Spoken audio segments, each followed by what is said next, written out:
The lecture number 6 is relating to the atmospheric pollution. जो हमारी आबो हवा में जो डिस्टर्बेंसेस हैं, जो पॉल्यूट कर रही हैं चीजें, उनके बारे में हम पढ़ेंगे।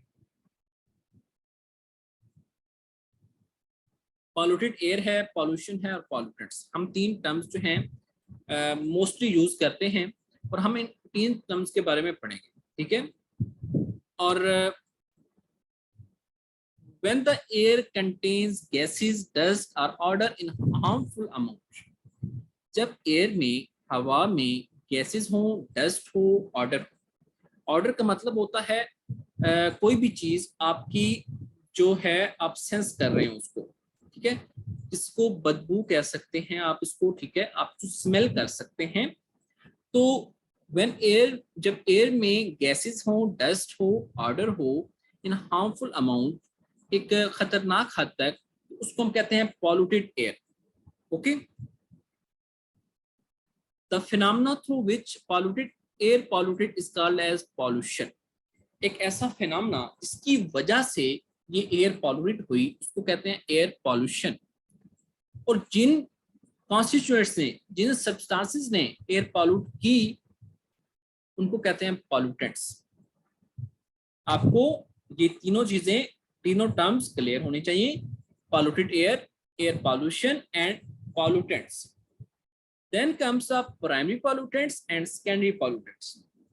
Pollutants are of two types. One of primary pollutants, second secondary pollutants. Without any chemical reaction जो एयर में जाएं, उनको कहते हैं primary pollutants. Carbon monoxide, sulphur dioxide, जो बेसिकली केमिकल रिएक्शन काज नहीं कर रहे एयर में, उनको हम प्राइमरी पॉल्यूटेंट्स कहते हैं। और ऐसे प्राइमरी पॉल्यूटेंट्स जो केमिकल रिएक्शन करें एयर में, मतलब किसी और केमिकल रिएक्शन का मतलब ये है कि किसी और गैस के साथ मिलके एक कोई नया कॉम्बिनेशन बना दें, ठीक है, उसको हम कहते हैं सेकेंडरी पॉल्यूटेंट। O3 जिसको हम ओजोन कहते हैं, HS2O4, ठीक है। ये जो है ये बेसिकली H2SO4 है, HS2O4 नहीं है, H2SO4 है। ये थोड़ी सी गलती है। H2SO4 हम किसको कहते हैं? सल्फ्यूरिक एसिड को, ठीक है। तो SO4 और हाइड्रोजन के मिल जाने से जो है ये सल्फ्यूरिक एसिड बन गया। ओजोन जिसको हम O3 कहते हैं, ये भी ऑक्सीजन के जो कॉन्स्टिट्यूएंट्स हैं मिले आपस में और वो O3 बन गई, ठीक है। ऑक्सीजन के रेडिकल्स मिले। अब देखें, ऑक्सीजन O2 है, इसका अगर एक कोई फ्री रेडिकल उसके साथ कंबाइन कर जाता है तो वो बनाएगा O3, उसको हम ओजोन कहते हैं। देन द कार्बन मोनोऑक्साइड के बारे में हम बात करेंगे, जो हमने पहले की प्राइमरी पॉल्यूटेंट्स में। अब बेसिकली ये नेचुरली कहाँ से बनती है? वोल्केनिक एरप्शन से। वोल्केनो जब एरप्ट करते हैं, जब लावा बाहर आता है, तो ये कार्बन मोनोऑक्साइड बनती है। Natural gas emission and oxidation of methane, methane की ऑक्सीडेशन जब होती है, ठीक है। एक होती है ऑक्सीडेशन होती है और एक होती है रिडक्शन। ये दो मैकेनिज्म होते हैं। मीथेन की जब ऑक्सीडेशन होती है तो कार्बन मोनोऑक्साइड जो है वो रिलीज होती है, ठीक है। Then the human activities, human जो हम एक्टिविटीज करते हैं, फॉर एग्जांपल फ्यूल बर्निंग करते हैं, तो फ्यूल बर्निंग से भी 75% क्या होती है? कार्बन मोनोऑक्साइड रिलीज होती है, ठीक है।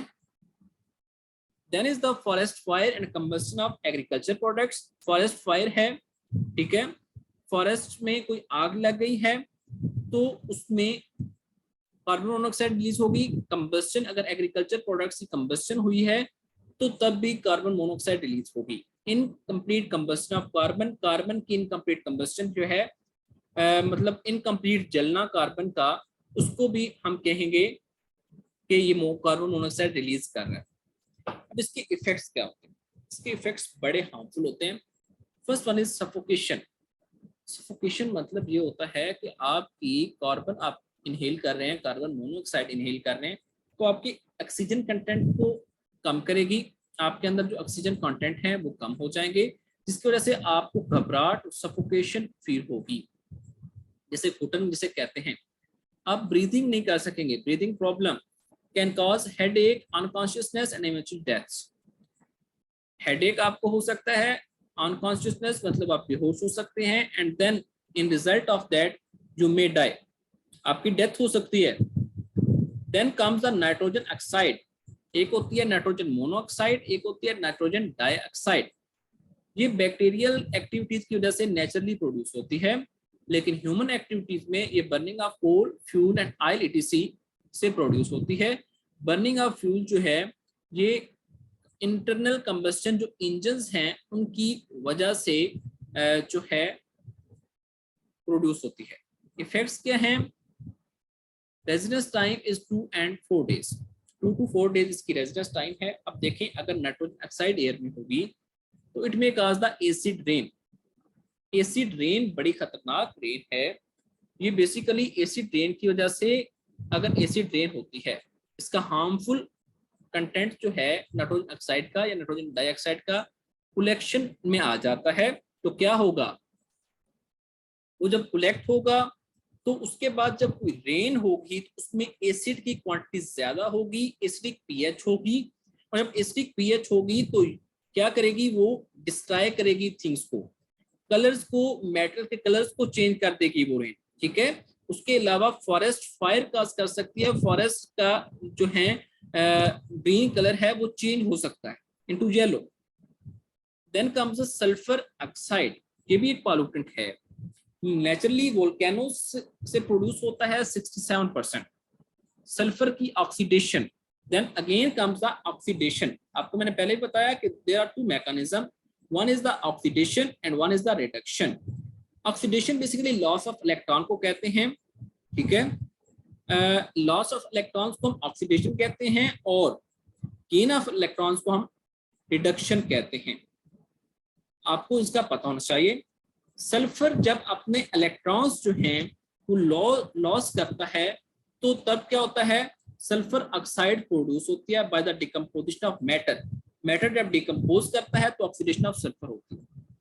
ह्यूमन एक्टिविटीज में combustion of fuel, fuel basically सारी जड़ों जो बुनियाद है, बेस है पॉल्यूटेंट्स की, वो है कंबस्शन ऑफ फ्यूल। फ्यूल का जलना, उससे आप देखते हैं धुआं प्रोड्यूस होता है। उस धुएं की वजह से एक एनवायरनमेंट में जो मैकेनिज्म क्रिएट हो जाता है, पॉल्यूटेंट्स का कंटेंट बढ़ जाता है। अब इसके इफेक्ट्स क्या हैं? Dangerous for people specially who have asthma. Asthma क्या होती है? इनको सांस की बीमारी है। ठीक है, who have the respiratory problem. ठीक है, तो उनके लिए ये बहुत डेंजरस है। पंजेंट ऑर्डर होता है इसका जो कि इरिटेटिंग और सफोकेटिंग होता है। पंजेंट आर्डर आपको पता है कि बड़ा ही खुरदरा सा और बड़ा ही इसका जो है इचिंग क्रिएट करने वाला, इरिटेशन क्रिएट करने वाला इसका जो ऑर्डर होता है। ठीक है, और ये सफोकेटिंग होता है, ये घुटन बनाता है, एंड ये जो है एसिड रेन भी काज कर सकता है। ठीक है, ये भी एसिड रेन काज कर सकता है।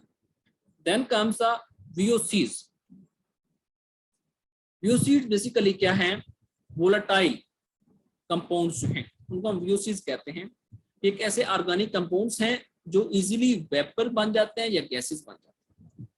ठीक है, वोलेटाइल कंपाउंड्स हैं। अब paints, food preservatives emit organic compound like formaldehyde, benzene and methyl chloride. Forest fire and volcanoes produce benzene.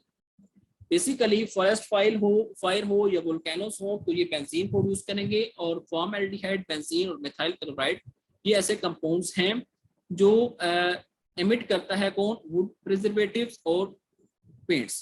Preservatives क्या होते हैं? वुड को बचाने के लिए कि इसको कोई जो है बीमारी न लगे, तो प्रिजर्वेटिव्स के तौर पे ऊपर कुछ केमिकल्स यूज होते हैं। वो केमिकल्स इमिट करते हैं ऑर्गेनिक कंपाउंड्स जैसा कि फॉर्मल्डिहाइड, बेंजीन या मिथाइल क्लोराइड। अब ये इफेक्ट्स इनके क्या क्या हैं? इनका एक्सपोजर पे डिजीनेस। डिजीनेस क्या होती है? कहट सी। ठीक है, vomiting, rapid heart beat cause कर सकता है, और हाई एक्सपोजर जो है it may cause the death.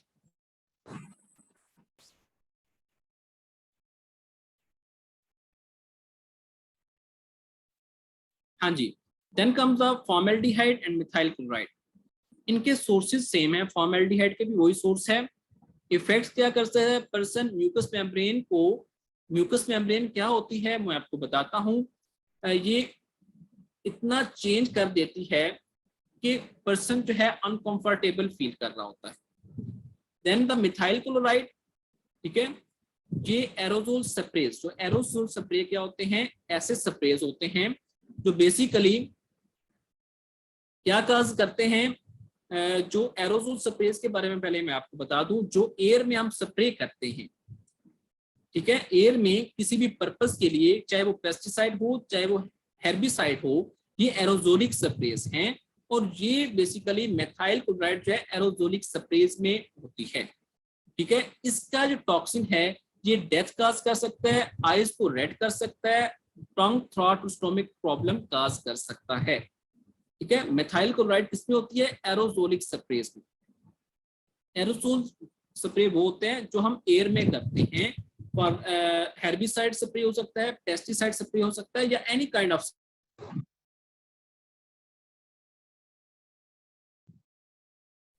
Sorry for the disturbance class, थोड़ा नेटवर्क इशू कर